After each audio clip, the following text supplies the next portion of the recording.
January 21st, 1924. Moscow. Vladimir Lenin died of a stroke, leaving behind the most powerful revolutionary state in the world and absolutely no clear plan for who would run it next. The Communist Party was immediately consumed by a power struggle among his closest lieutenants. Trotsky was the most talented. Bukharin was the most intellectually sophisticated. Zinoviev and Kamenev were the most experienced. And then there was a quiet, methodical Georgian bank robber turned party bureaucrat named Joseph Stalin, who held the title of General Secretary and whom almost nobody took seriously as a candidate for supreme power. Lenin himself had seen through him.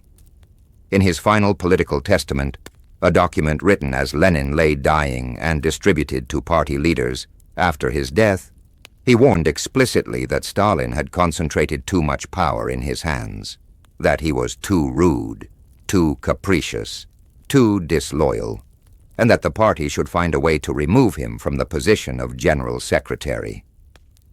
Lenin proposed removing Stalin from power before Stalin had truly consolidated it.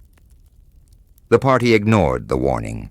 Stalin outmaneuvered every rival over the next 5 years, exiling or destroying them one by one, and declared himself supreme leader by 1929. But what if Lenin's warning had been heeded? What if the party had acted, and Stalin had been removed from his position in 1924, returned to obscurity, stripped of influence, before he could build the machinery of absolute terror that would define the next quarter century? The first thing to understand is the scale of what Stalin actually did with the power he accumulated. The numbers are almost too large to absorb. Official Soviet records document 681,692 executions during the Great Purge of 1937 and 1938 alone. Historians estimate the true number of deaths from that campaign at somewhere between 700,000 and 1.2 million. Beyond the purge, the collectivization of Soviet agriculture triggered a famine that killed between 5 and 7 million people, with Ukraine, which lost a disproportionate share, suffering what historians now recognize as a deliberate act of mass killing, the Holodomor. American historian Richard Pipes estimated that Stalin's policies reduced the Soviet population by 9 to 10 million people between the 1932 and 1939 census, people who should have been alive and were not, because of one man's decisions. And then there is what Stalin did to the institution he relied on most to keep himself in power: the Red Army. In June 1937, Stalin had Marshal Mikhail Tukhachevsky, the most brilliant military mind in the Soviet Union, the man who had modernized the Red Army into a formidable modern fighting force, arrested on fabricated charges of working for Nazi Germany. The confessions were beaten out of him. He and 7 other senior commanders were shot within 24 hours of their trial. What followed was one of the most catastrophic acts of institutional self-destruction in military history. Over the following 2 years, Stalin purged approximately 35,000 officers from the Red Army. History magazine documented the scale precisely. Stalin had 30,000 members of the Red Army executed. Of 103 generals and admirals, historians estimate 81 were executed. Of the 85 members of the Supreme Military Council, 68 were shot, 2 committed suicide, and 1 died in prison. A quantitative analysis published by the University of Chicago found that over half of the 1,844 Soviet officers holding general-grade ranks by the end of 1936 were repressed within 2 years, and at least 780 were executed, including 3 of the country's 5 highest-ranked officers. The same analysis concluded that historians of the era have considered the 1937 to 38 purge as one of the main reasons for the massive Soviet losses of life and territory in the first year of the war that followed Hitler's invasion of the USSR in June 1941. That last sentence requires dwelling on. When Germany launched Operation Barbarossa on June 22, 1941, the Red Army collapsed, not strategically, catastrophically. In the first 6 months of the war, the Soviets lost over 3 million men as prisoners of war alone. Entire armies were encircled and destroyed. The Germans advanced faster than they had in France, driving to the outskirts of Moscow, Leningrad, and the Caucasus. The Red Army that should have been defending the Soviet Union was led by officers who had been promoted not because of skill, but because everyone more talented and experienced than them had been shot. A Soviet military led by Tukhachevsky, by the officers Stalin murdered or imprisoned, would have been a qualitatively different force in 1941. It would not necessarily have stopped Barbarossa Hitler's initial offensive, had enormous tactical advantages regardless, but it might have avoided the catastrophic encirclements of the first weeks. It might have held the line further east, with fewer men captured, fewer cities overrun.